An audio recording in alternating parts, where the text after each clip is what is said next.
일본의 예언이 무섭습니다. 2011년 동일본 대지진, 그리고 2020년대 일본 열도를 강타한 초대형 태풍들. 그 끔찍한 재난들을 미리 경고한 사람들이 있었습니다. 그들은 일본에서 신토라 불리는 존재들입니다. 조용히, 그러나 정확하게 찾아오는 위험을 읽어내는 사람들. 일본 사회는 이들을 미신이라 치부하면서도 그들의 말을 끝내 무시하지 못했습니다. 그런데 어느 날, 한 신토가 한국에 대한 예언을 해 화제가 되었습니다. 하나 둘씩 사람들이 사라질 것이야. 그런데 그 말은 곧 지금 한국 사회를 뒤흔드는 기이한 현실과 맞물리기 시작했습니다. 여러분의 좋아요 버튼으로 비디오를 재생하겠습니다. 바로 지금 오늘의 사연 시작하겠습니다. 안녕하세요. 저는 미사키 유이코라고 합니다. 올해로 29이고요. 일본 도쿄 근교에서 태어나고 자랐으며 지금은 서울에서 직장 생활을 하며 살아가고 있습니다. 이 글을 쓰게 된 데에는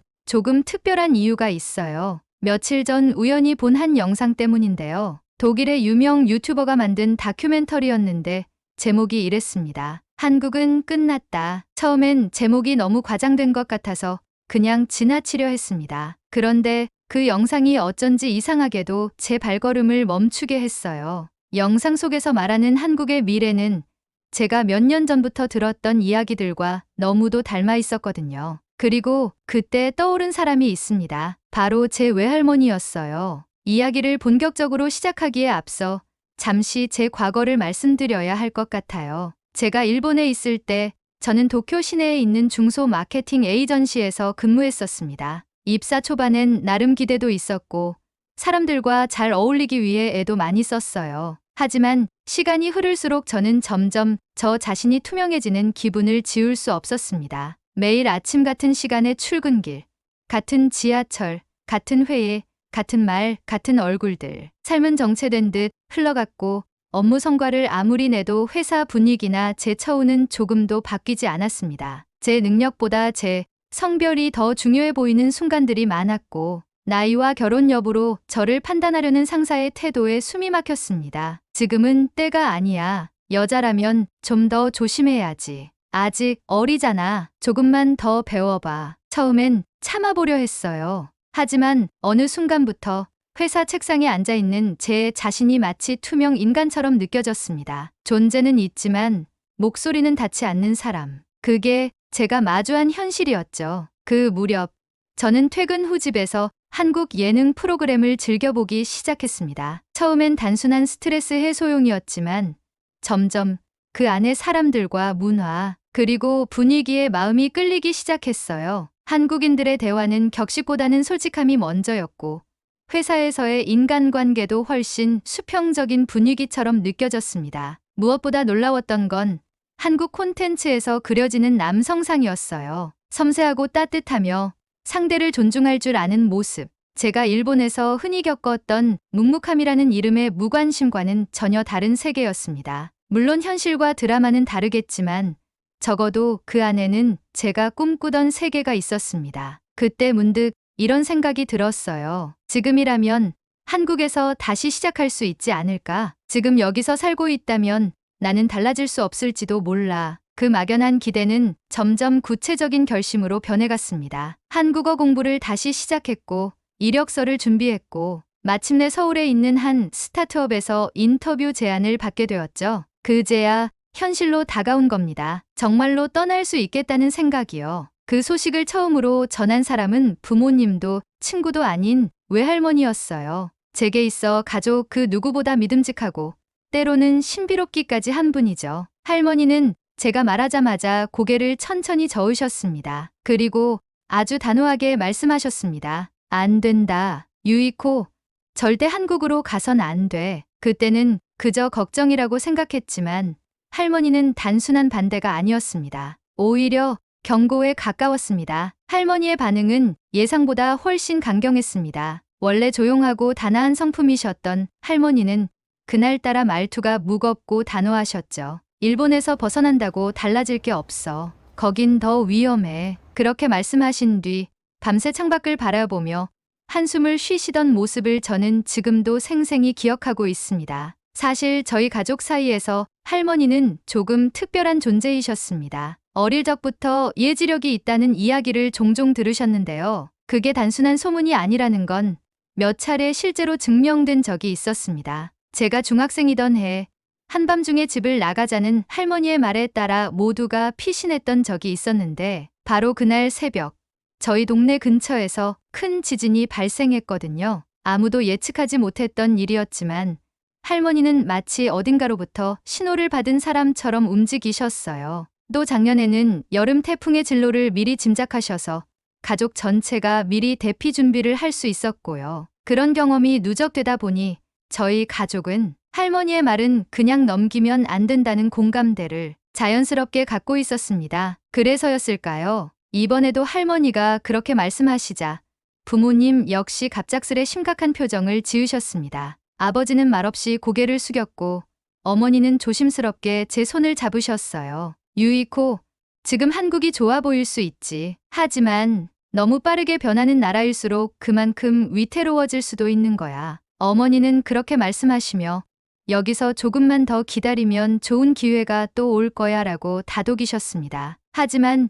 그 말이 위로로 들리지는 않았습니다. 제가 한국을 선택한 건 단지 일자리가 있어서도 연봉이 높아서도 아니었습니다. 지금까지의 삶에서 느끼지 못했던 가능성과 꿈이라는 단어가 어쩌면 한국에서는 조금은 현실이 될지도 모른다는 그 감정 때문이었거든요. 처음엔 많이 흔들렸습니다. 할머니의 말도 부모님의 우려도 모두 이해가 되었으니까요. 실제로 저도 한국 사회에 대해 다 알지는 못했고 드라마와 예능만으로 판단할 수 없다는 것도 알고 있었습니다. 하지만 그렇다고 해서 지금처럼 숨 쉬는 것조차 조심스러운 일상을 계속 견딜 수 있을까 자문하게 됐습니다. 결국 저는 마음을 굳혔습니다. 한국 기업과의 화상 면접에서 합격 통보를 받고 며칠 뒤 가족에게 다시 제 의사를 전했습니다. 이번엔 예전보다 단호하게 말했어요. 이건 단지 일자리를 위한 결정이 아니에요. 전 제가 어떤 사람인지 알고 싶어요. 일본 밖에서는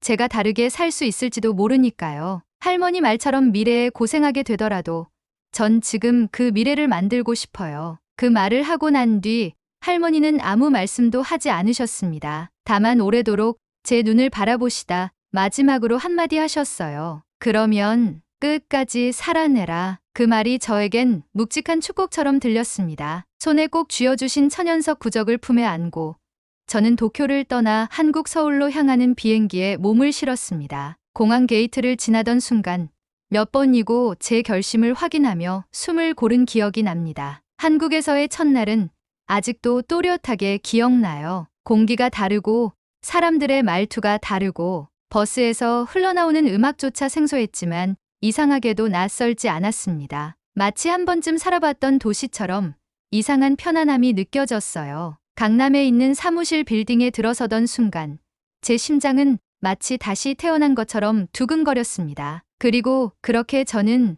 서울에서의 새로운 삶을 시작하게 되었습니다. 한국에서의 삶은 생각보다 훨씬 빠르게 안정을 찾아갔습니다. 처음엔 언어의 장벽이 조금 있었지만 회사에서는 영어와 일본어가 혼용되는 팀 환경 덕분에 큰 어려움 없이 적응할 수 있었고 팀장인 한지훈 씨를 비롯해 동료들도 외국인 직원에게 굉장히 친절하고 배려 깊었습니다. 출근 첫날 사무실에서 제게 꽃다발을 주며 환영해주던 그 따뜻한 분위기는 아직도 잊을 수 없어요. 저는 합정에 있는 작은 오피스텔을 한국에서의 첫 자취방으로 잡았어요. 회사까지는 지하철로 15 정거장 정도 떨어져 있는데 매일 출퇴근길에 서울의 에너지를 온몸으로 느끼며 걷는 그 시간이 저는 참 좋았습니다. 일본에서는 단 한 번도 출근길이 설렌다고 느껴본 적이 없었는데 여기선 이상하게 아침마다 기분이 좋았어요. 길거리의 카페에서 흘러나오는 음악, 편의점 앞을 바쁘게 지나가는 사람들, 뒷골목을 지나는 청년들의 웃음소리 무언가 꿈틀대는 생기 같은 게 느껴졌거든요. 그렇게 한국에서의 새로운 일상이 차츰 자리를 잡아가던 어느 날 할머니께서 보내신 편지 한 통이 도착했습니다. 종이로 된 편지는 정말 오랜만이었어요. 일본어로 곱게 써내려간 필체를 보는 순간 괜히 눈가가 붉어졌습니다. 편지지엔 이런 내용이 적혀 있었습니다. 유이코야, 내가 선택한 길을 끝까지 응원할 순 없지만 내 마음은 이해한다. 하지만 한 가지만 꼭 기억해라. 한국은 지금의 빛나는 모습으로 오래가지 못할 수도 있다. 그곳은 이미 늙고 있어. 다만 아직은 젊은 척하고 있을 뿐이다. 처음엔 무슨 말인가 싶었어요. 하지만 편지 말미에는 더 구체적인 설명이 이어졌습니다. 2060년이 되면 한국의 절반이 노인이 될 거다. 젊은 사람은 사라지고 일할 사람이 없어지고 나라 자체가 무너질 수도 있다. 출산율은 바닥이고 젊은이들은 힘들어 결혼도 안 하려고 할 거야. 너도 결혼을 못할 수도 있다. 하지만 넌 결혼을 할 수 있게 할머니가 기도하고 있단다. 유이코, 한국의 현재 모습은 괜찮아 보여도 그 빛이 사라지는 건 순식간일지도 모른다. 항상 조심하고 언제든 돌아오려면 돌아오려무나. 일본도 한국과 별 다를 바 없지만 경기가 침체되면 모든 인간은 남 탓을 하기 마련이지. 일본을 싫어하는 한국도 예외는 아닐 거다. 항상 정신을 똑바로 차리고 살아야 한다. 할머니는 예언이라고는 하지 않으셨지만 저에겐 그 말들이 마치 시간의 틈을 넘어온 미래의 목소리처럼 들렸습니다. 할머니는 과거에도 여러 재해를 예측해낸 분이셨어요. 이번엔 자연재해가 아니라 하나의 나라가 맞이할 운명을 느끼신 게 아닐까 하는 생각도 들었습니다. 그 편지를 읽고 며칠간 저는 몹시 불안해졌습니다. 출근길 지하철 안에서, 회사 복도에서, 점심을 먹던 식당에서조차 저는 자꾸만 사람들의 얼굴을 바라보게 되었어요. 정말로 젊은 사람이 줄어들고 있는 걸까? 아이들이 울고 웃는 소리가 점점 줄어드는 걸까? 이 사회가 겉으로는 활기차 보이지만 내면에서는 조용히 붕괴되고 있는 건 아닐까? 그 무렵 회사에서 신입사원을 뽑기 위한 인턴 채용이 있었는데요. 그때 한지훈 팀장님과 이런 대화를 나누게 되었습니다. 팀장님, 요즘 한국에선 청년 취업이 어렵다는 말이 많더라고요. 응, 맞아. 사실 회사도 몇 년 전보다 채용이 줄어들었지. 출산율도 떨어지고 인재풀이 점점 좁아지고 있어. 그럼 앞으로는 더 힘들어지는 걸까요? 그럴 수도 있지.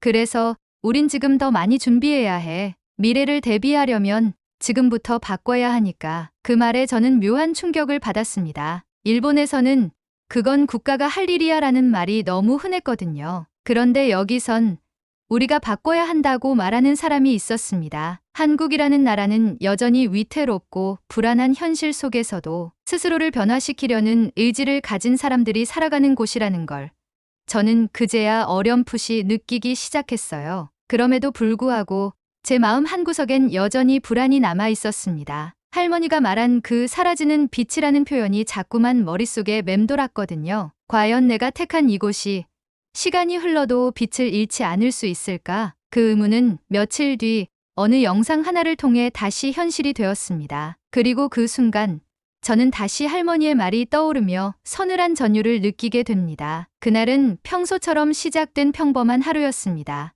오전 회의가 끝난 직후 회의실에서 나오던 와중 평소와 다르게 사무실 안쪽에서 묘한 분위기가 느껴졌습니다. 팀 막내 민재 씨가 다소 격앙된 목소리로 와 이건 좀 너무한데라고 말하자 옆자리 윤희 씨가 스마트폰을 들여다보며 고개를 갸웃거렸습니다. 뭔데요? 제가 조심스레 묻자 윤희 씨는 화면을 보여주며 말했습니다. 독일의 구독자 수가 많은 유명 유튜버가 이런 영상 올렸어요. 한국은 끝났다 라고요. 지금 난리예요. 한국에 대한 분석 영상인데 출산율 문제부터 시작해서 진짜 세게 말하더라고요. 순간 심장이 철렁했습니다. 한국은 끝났다는 그 5단어가 낯설지 않았기 때문입니다. 그곳은 이미 늙고 있어. 다만 아직은 젊은 척하고 있을 뿐이다. 외할머니가 제게 보내셨던 편지의 문장이었습니다. 그때는 막연한 말이라고 넘겼지만 이 순간 그 말이 낯설게 들리지 않았습니다. 점심시간 저는 조용히 옥상으로 올라가 그 영상을 찾아 재생했습니다. 파란색 배경 위에 등장한 구체적인 숫자들이 화면 가득 펼쳐졌고 차분한 해설이 이어졌습니다. 대한민국의 출산율은 2023년 기준 0.72, 세계에서 가장 낮습니다. 지금의 구조가 유지된다면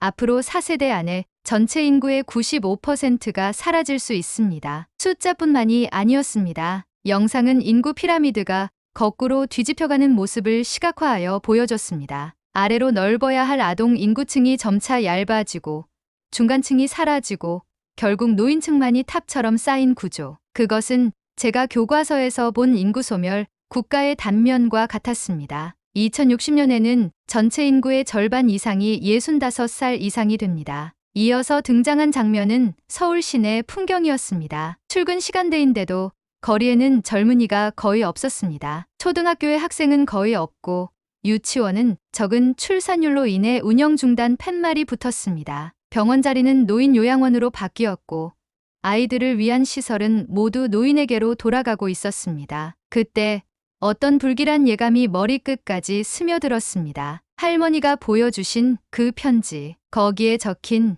이미 늙은 나라라는 경고, 그건 단지 감정의 표현이 아니었던 겁니다. 지금 이 영상은 그 예언을 수치와 장면으로 증명하고 있었습니다. 한국은 교육 수준이 높고 기술도 발달했지만 그 어떤 경제도 인구 구조를 이기지 못합니다. 사람이 줄면 소비가 줄고 생산이 줄며 노동력과 세금이 함께 줄어듭니다. 아무리 스마트해도 사람이 없으면 유지되지 않습니다. 그 문장 하나하나가 가슴을 조여왔습니다. 저는 영상의 중간을 몇 번이고 되감으며 다시 봤습니다. 분명 현실의 서울인데 이상하게도 죽어가는 도시처럼 느껴졌습니다. 그 순간 저는 소름이 돋았습니다. 이건 할머니가 보셨던 것과 똑같아. 정말로 그분은 이 미래를 알고 계셨던 걸까? 영상의 후반부에서는 대체 출산율 2.2를 회복하려면 지금보다 4배 이상의 아이가 태어나야 한다는 말이 나왔습니다. 하지만 한국은 이미 결혼도 줄고 연애조차 포기한 세대가 줄을 이루고 있다고 말했죠. 그리고 마지막 내레이션이 흘렀습니다. 세상에서 가장 빠르게 늙어가는 사회, 그곳이 대한민국입니다. 영상을 다 본 뒤 저는 한동안 핸드폰을 내려놓지 못했습니다. 손끝은 식은땀으로 젖어 있었고 시야는 멍했습니다. 지하철에서 거의 보이지 않던 아이 울음소리가 들리지 않는 아파트 단지, 노인이 넘쳐나는 병원 대기실, 그 모든 것이 하나의 퍼즐처럼 연결되기 시작했습니다. 그날 저녁, 퇴근 후 회사 근처에서 저녁을 먹다가 몇몇 동료들과 마주쳤습니다. 대화는 자연스럽게 그 영상으로 흘러갔습니다. 봤어요? 윤희 씨가 묻자 제가 고개를 끄덕였습니다. 저도 충격이었어요. 특히 그 4세대 안에 인구 95% 감소, 그건 좀 심했어요. 심한 게 아니라 민재 씨가 조용히 말했습니다. 진짜 그렇게 될 수도 있다는 게 더 무섭죠. 팀장인 지훈 씨도 말을 보탰습니다. 그 영상 좀 불편하긴 해요. 우리에 대해 너무 잔인하게 말하니까. 근데 틀린 말은 아니에요. 우린 이미 알고 있었거든요. 그냥 애써 외면해왔던 거죠. 그 말에 저는 가슴이 쿵 내려앉는 기분이 들었습니다. 정말 이 사람들이 이 모든 걸 다 알고 있었던 걸까? 그날 밤 집으로 돌아오는 길, 마포대교 위에서 차창 밖을 바라보며 저는 스스로에게 묻고 있었습니다. 나는 지금 무너져가는 나라에서 꿈을 꾸고 있는 걸까? 이 모든 걸 알면서도 이곳에 있는 사람들은 왜 여기에 남아있는 걸까? 그 질문이 제 마음속에 남았고 다음날 아침 저는 마침내 그 물음을 입 밖으로 꺼내게 됩니다. 그리고 그 대답은 제가 결코 예상하지 못한 곳으로 제 마음을 이끌게 됩니다. 그 질문은 원래 하지 않으려고 했습니다. 너무 무례한 말일 수도 있고 누군가의 마음을 불편하게 할지도 모른다고 생각했거든요. 하지만 지난밤 집으로 돌아가는 지하철 안에서 저는 계속해서 마음속으로 똑같은 의문을 되뇌고 있었습니다. 이렇게 미래가 불투명하다고 느끼는데 왜 그들은 이 땅을 떠날 생각을 하지 않을까? 그 답을 듣고 싶었습니다. 그래서 결국 회의가 끝나고 점심을 먹기 위해 다들 식당으로 각자 흩어지기 전에 저는 조심스럽게 말을 꺼냈습니다. 저기 실례일 수도 있는데요. 다들 혹시 진지하게 이민 갈 생각 해보신 적 있으세요? 말이 끝나자 주변이 잠깐 조용해졌습니다. 몇몇은 웃으며 어깨를 으쓱했고 어떤 동료는 자료를 내려놓으며 고개를 갸웃했습니다. 민재 씨가 가장 먼저 입을 열었습니다. 저요? 예전엔 많이 고민했죠. 호주로 간 친구도 있고 캐나다 워홀 갔다가 눌러앉은 형도 있어요. 근데 전 그냥 여기 있어 보려고요. 그 말에 저는 고개를 끄덕이며 살짝 웃었습니다. 그냥 무심한 답인 줄 알았거든요. 그런데 민재 씨는 잠시 침묵하더니 말을 이었습니다. 우리가 겪는 문제들 사실 다 알고 있어요. 출산율 낮고 취업 어렵고 집은 비싸고 노후는 불안하고. 근데요, 그 모든 걸 알아도 전 이 땅에서 끝까지 살아보겠다고 생각했어요. 그 말은 예상 밖이었습니다. 저는 다시 물었습니다. 그 이유가 뭔데요? 다른 데선 좀 더 편할 수도 있잖아요. 그때 팀장님인 한지훈 씨가 말했습니다. 낮고 단단한 목소리였습니다. 저도 미국에서 유학한 적 있어요. 영어도 하고 직장도 알아봤었죠. 근데 결국 돌아왔어요. 여긴 저를 만든 곳이니까요. 그 말에 윤희 씨가 조용히 고개를 끄덕였습니다. 지금 우리는 불안 속에서 버티고 있는 거 맞아요. 그치만 이건 무너지는 나라에 남는 게 아니라 무너지지 않도록 지키고 싶은 마음이죠. 그 순간 가슴이 울컥했습니다. 정확히 무슨 감정인지 모르겠지만 그들의 대답은 통계나 미래 예측보다 훨씬 강한 울림으로 다가왔습니다. 이 사람들은 끝을 알면서도 시작을 택하는 사람들이구나. 그들이 떠나지 않는 이유는 어쩌면 더 나은 환경이 없어서가 아니라 이 땅에서의 시간과 추억, 책임과 연결된 기억 때문이라는 걸 그제야 이해하게 됐습니다. 한국은 망했다는 말보다 한국은 우리가 지켜야 할 곳이라는 말이 훨씬 조용하지만 단단하게 가슴에 남았습니다. 그날 밤 저는 오랜만에 할머니께 전화를 걸었습니다. 할머니는 다정한 목소리로 제 안부를 물으셨고 저는 영상 이야기를 꺼냈습니다. 할머니, 전해주신 편지에 쓰셨던 그 말 요즘 자꾸 떠올라요. 그 예언, 그 말씀이 너무 무서웠어요. 근데 제가 만난 사람들은 그런 미래를 알면서도 함께 살아가려는 사람들이에요. 이상하죠? 오히려 그게 저한텐 더 감동적이었어요. 전화기 너머로 할머니가 조용히 웃으셨습니다. 유이코야, 별이 사라질 수도 있지. 하지만 별이 사라진 자리에 새벽이 오는 법이란다. 그 말에 저는 눈시울이 뜨거워졌습니다. 할머니는 결국 제가 보고 오기를 기다리고 계셨던 겁니다. 그리고 그날 이후 저는 조금씩 달라졌습니다. 아직도 미래는 불안하고 한국의 사회적 문제는 산더미처럼 남아있지만 제가 선택한 이곳에서 함께 살아가고 싶은 사람들이 있다는 사실이 제 마음을 붙잡아 주었습니다. 그 중엔 제가 특별히 신뢰하게 된 사람도 있습니다. 바로 한지훈 팀장님이에요. 일에 대한 열정도 후배들을 대하는 태도도 매사에 성실하고 유연한 분인데 요즘은 종종 커피를 마시며 사적인 이야기도 나누게 되었습니다. 며칠 전엔 지훈 씨가 제게 이런 말을 하셨어요. 유이코 씨는 참 한국 사람 같다니까요. 제가요? 네. 고민하는 방식이, 버티는 태도가 우리랑 닮았어요. 그 말을 들었을 땐 웃었지만 속으로는 왠지 모를 따뜻함이 스며들었습니다. 이방인이라고만 생각했던 제가 어쩌면 이곳의 일부가 되어가고 있다는 것. 저는 지금 여전히 한국에서 살아가고 있습니다. 여전히 외국인이고 여전히 완벽한 언어 능력도 아니고 출근길엔 여전히 바쁘고 현실은 피곤합니다. 하지만 지금의 저는 이곳에서 사랑을 배우고 연대를 배우고 다시 꿈을 꾸고 있습니다. 한국은 저에게 있어 단지 선택지 하나가 아니라 다시 살아보고 싶은 나라, 그리고 함께 늙어가고 싶은 사람들을 만난 곳입니다. 그리고 언젠가 할머니께 소개해드릴 사람이 생긴다면 그가 한국인이라는 이유만으로는 절대 반대하지 않으실 거라 믿습니다. 그토록 단호하게 가지 말라던 그분이 이젠 누구보다 제 한국살이를 응원하고 계시니까요. 오늘의 사연은 여기까지입니다. 일본 할머니의 예언이 정말 소름 끼치는데요. 오늘 사연에 대한 여러분의 생각을 댓글로 남겨 감동 비디오의 마지막을 장식해주세요. 그리고 오늘의 비디오가 공감이 되신다면 구독, 좋아요 한 번씩 부탁드리겠습니다. 여러분의 댓글 하나하나가 영상을 제작하는데 큰 힘이 됩니다. 다음엔 더 흥미로운 사연으로 여러분을 찾아뵙겠습니다. 시청해주셔서 감사합니다.